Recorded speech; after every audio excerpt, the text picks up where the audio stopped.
Hey everybody, this is Wes. I'm with Wild West Grilling. We're gonna try to do a poor man brisket. Everybody knows that briskets are kind of expensive these days, so I've got Angus USDA choice, and it is 4.2 pounds. And it's got a lot of good marbling in it, as you can see. What we're gonna do is we're gonna take this, we're gonna season it up with little killer hogs. It's TX brisket rub.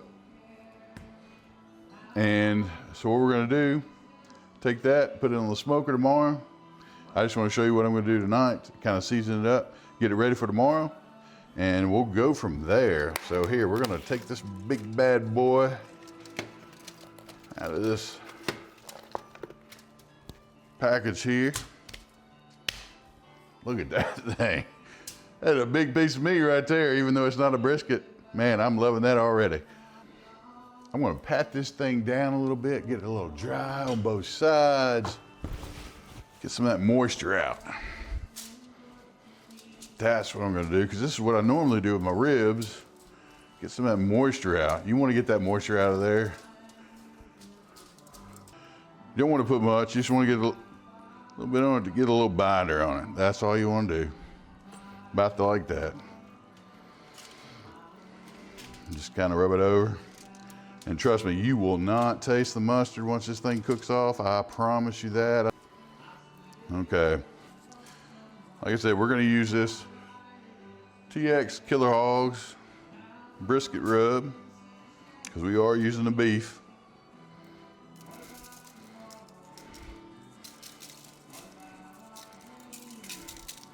I know it looks like I'm putting a lot, but actually, to be honest with you, once this thing cooks off, you will not taste all that, I promise you.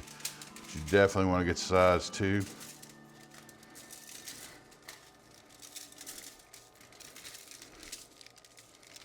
Make sure you get all the sides. We're about to flip it over too and get the bottom. We're going to do the snake method. That's what we're going to do this weekend. And normally when I do any kind of smoking, I like to use B&B charcoal because it burns longer and it burns hotter, and you can control the temperature a little better. I'm gonna kind of start stacking this how I wanted to do the snake method. So to do the snake method, you kind of want to start on one side. I mean, you can find this, everybody does this. So you can do it how you want to do it. I kind of start with a layer across the bottom. I have not done this with a brisket or a poor man's brisket yet, but we'll see how it turns out tomorrow. And we'll start another row here. Kind of go around. Just try to keep it as even as you can. Make sure the charcoal is tough. Now, what we're going to do next, I got some hickory chips. You can see that? And I'm also going to use a little cherry. So I'm going to start with hickory, because hickory is going to give it the color. So I'm going to put a hickory chunk right there. Smaller hickory chunk right there. The cherry give it a little more flavor, at least I do believe it does. But I will be honest with you, it's gonna be the cook's taste buds, so it doesn't really matter. Good morning, everybody. Okay, so last night I showed you how to set up the snake method. So it's all set up, as you can see. It's going to run around this way here. I've got some charcoal in my chimney. Now this is just a small chimney, and I just use this to kind of get started. My grill is a Weber 22-inch Master Touch Premium Deluxe, so it's actually got fire assist. So it's got like a little gas assist right there, and I'm going to turn that on here in just a second. Now I also do have a larger one, but I use this more for like when I'm doing wings or something like that and pour it in the center. So, but we're just using the small one today. So what I'm going to do right now, and you can hear my dog Xander barking in the background. Little man's tough. He's a tough little guy. All right, so I'm going to turn on the gas. And there's the fire assist. And like I said, once this charcoal starts to catch, I'll turn that gas off, and that's all the gas this thing needs. The rest of it will be charcoal the rest of the way. Now, once this fires up, what I'm going to do is I'm going to put it right here, and that's going to start that snake. Once that starts up, we'll go over a little more, but everything's controlled through the vents. So right now, make sure these bottom vents are all the way open so it gets all the air it needs. And we'll go from there, and I'll come right back. Right now, we're going to go in the house. I'm going to show you how we got this brisket getting up to room temp, and we'll go from there. So, this is brisket we seasoned up last night. I know it looks a little dry, but that's the way it's supposed to look right now, because actually we don't want too much moisture in this meat. Because actually what's going to happen when this thing starts to cook, that fat's going to start to render down, and it's going to introduce all the moisture back into this meat. It is going to be fabulous once it's done. And I know it looks like there's a lot of seasoning on there, but once that fat starts to render down, a lot of that seasoning is going to pull into the meat, and it's going to go towards the center and all around. So just don't think that's too much. It's going to be just about perfect. The other thing is I've got this little pan here. This is going to be going underneath it, underneath the grill, and that's going to get a lot of the juices, but we're going to put a little water in there as well, kind of catch anything we need, but it also keeps that cooking chamber really moist. So I'll show you how we get all this set up here in just a little bit. Let that grill get fired up, let this thing get to room temp, and we'll be ready to roll. All right, so now we're about to start the snake. So charcoal's gotten where we want it. As you can see, it's white hot. It's where we want it to be. So now I'm going to pour it on this one end.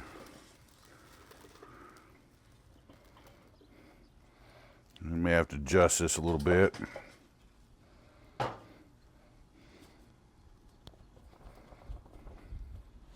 my glove off here. So what we want to do is just kind of get this thing going. Yeah, I'm using tongs. You can use whatever you want. I just find over time this has made this a whole lot easier. All right, so I'm gonna put my pan right about there.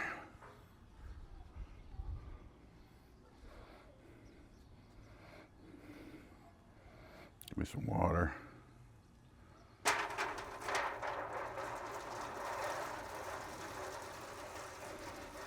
And this is just to add a little moisture. I'll put those out because I don't want those catching just yet. They'll dry out by the time it gets back around there. Okay, I'm gonna let that heat up a little bit.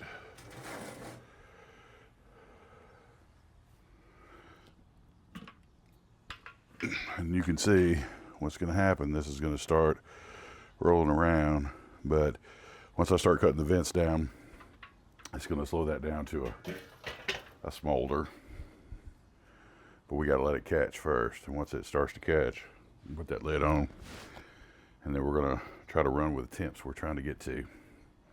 But I just want that first part of that to catch. So we'll come back here in just a few minutes, and then we'll put the grill on, and we'll start trying to get this to temp. Once we get that, then we'll put the meat on. Let's roll. All right, so our grill thermometer that's out there can also double as the meat probe. So this is going to plug into that out there. But what you want to do is you want to try to get this to the center of the meat. So best way to do that and not eyeball it is actually just kind of lay your probe about where you want it to go towards the center of the meat. Grab it right there at that point right there, and then just push it right in. And then we'll plug this in when we go out there. All right, so the other thing is you want to use one of these when it gets closer, so you can actually test it all over the meat, but also see if it's probe tender. That's the main thing. So you want it to be probe tender, not just go by the temp. So, but anyway, let's go get this bad boy on. Let's roll. All right, here we are. So we're at 249. We were at 248 a little while ago. You can see the meat's at 43 degrees. We just hit 250. I'm about to put this lid off, and we're gonna put this meat on. You see the poor man brisket there? All right, see that smoke rolling? That's a good sign. All right, so let's put this bad boy on here, away from the heat. I'm gonna put it right over here. Kind of squinch that meat up a little bit, kind of helps just keep that moist and tender as it's cooking. So, all right, well, you see we got it on there, away from the heat, and we are ready to roll. All right, we'll come back and check this here in a few hours, see where we are. But higher target temp, like I said, it's dropped because I had the lid off, but we want about 225, 250 to be. So I'm going to use the top vents here to adjust. The bottom ones, like I said, are at a quarter open, and we'll just see how we go from there. All right, see you back here in a minute. Well, actually, it's going to be more like several hours. We'll see you soon. All right, it's been about 3 hours. We're going to check this thing, see if we got a nice crust on it. You can see it's still running about 256. I think it spiked at one time about 260, but I think that's because it caught a piece of wood or something. But it's been running about 245, 255, somewhere in there. The brisket's at like 153 right now, so it's nowhere near done, but we just want to see what the crust looks like. Oh yeah, and that thing is looking pretty good. Still a little juicy though, so I don't want to mess with it just yet because that bark still got a little ways to go. So we're probably going to give it probably another hour or so. I do need to turn that, so I don't want it to get burnt on one side too much. So let me get me some gloves on here. All right.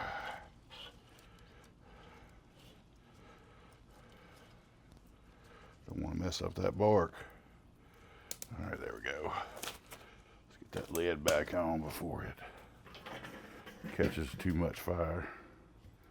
All right, so that's what we're looking like right now. Like I said, it still looks a little moist, so we got a ways to go. We'll come back out here probably another hour, check it and see where we are.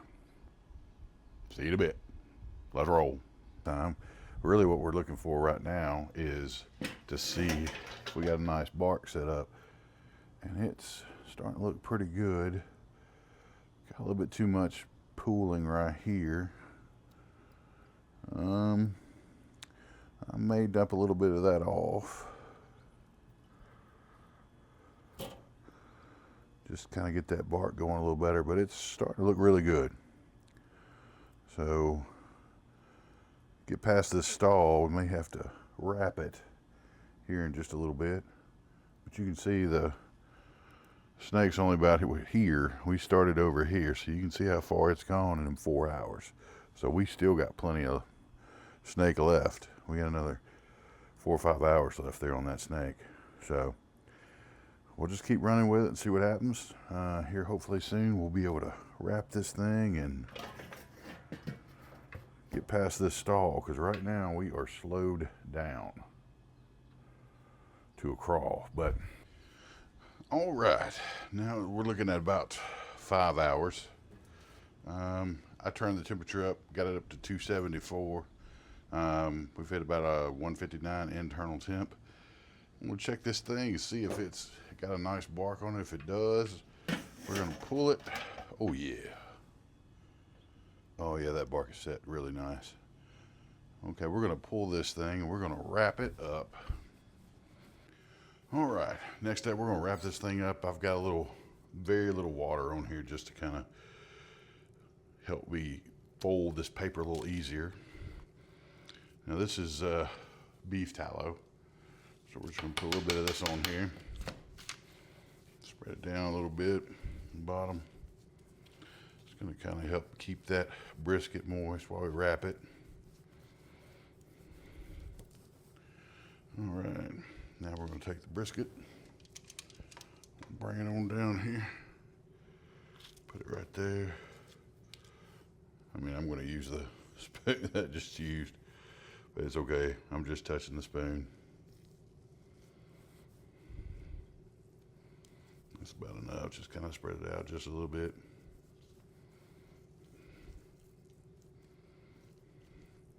That bark is set up really well, so it's not going to hurt it.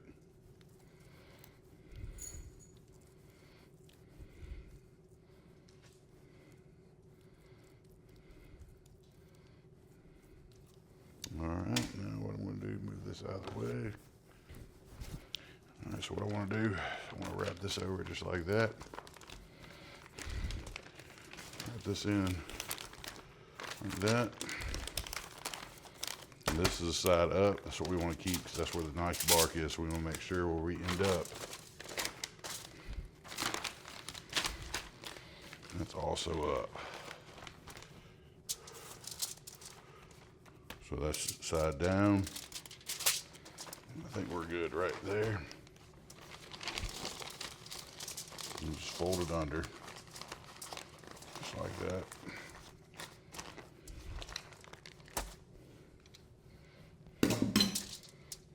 Now we can put this back on the smoker, just like that. And now we're back out there. I'll see you back out at the smoker. All right, here we are back at the smoker. We're gonna put the probe back in. Like I said, this is just to kind of get us to the 205, 200, 205. Like I said before, of course you can see it's already kind of darkened right there. I really don't need to do this again, but that's kind of where the center is. So we're just gonna push that back in. And you can see it's nowhere near tender yet, but we're getting there. So put this bad boy back on here. This fire's over here. So we're gonna kind of move it more towards this way now. Because that fire over here is dead, so we're just gonna move it away from the fire. And now we're just gonna let this thing ride a little longer. And hopefully, we'll hit like 205 here soon, but then we'll start coming out and start trying to probe that thing, see where it's tender, because that's the main thing. Time doesn't matter. Temp, it shows you're getting close, but until you actually hit those, like, and I'll show you here in just a little bit what I mean by probe tender, because it'll be like just pushing through butter. So anyway, when we get there, I'll come back and we'll start this back up. So let's let her roll on.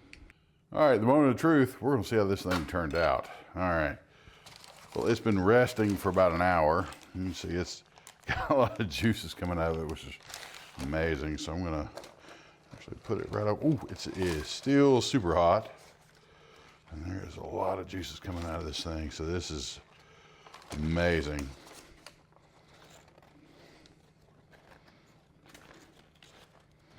And it's got a nice bark on it. All right, I'm gonna save those juices for after I slice this thing up. Let's see how it goes. I'm gonna kind of just go right through the center here. Oh wow, that thing is slicing so easy. Oh wow, look at that smoke ring. That's, woo, that is hot, hot, hot. But look at that. That smoke ring is perfect. It is so tender. This was a chuck roast, guys. This is not even a brisket. I mean, look at how amazing that thing is and how juicy it is. I think I did a okay job for my first time with this. So I'm gonna slice a little bit off. My wife is actually filming me now. I did all of most of myself earlier. You wanna try a piece, babe? I'll try a piece in a second. Okay, well, I'm gonna try a little piece right now.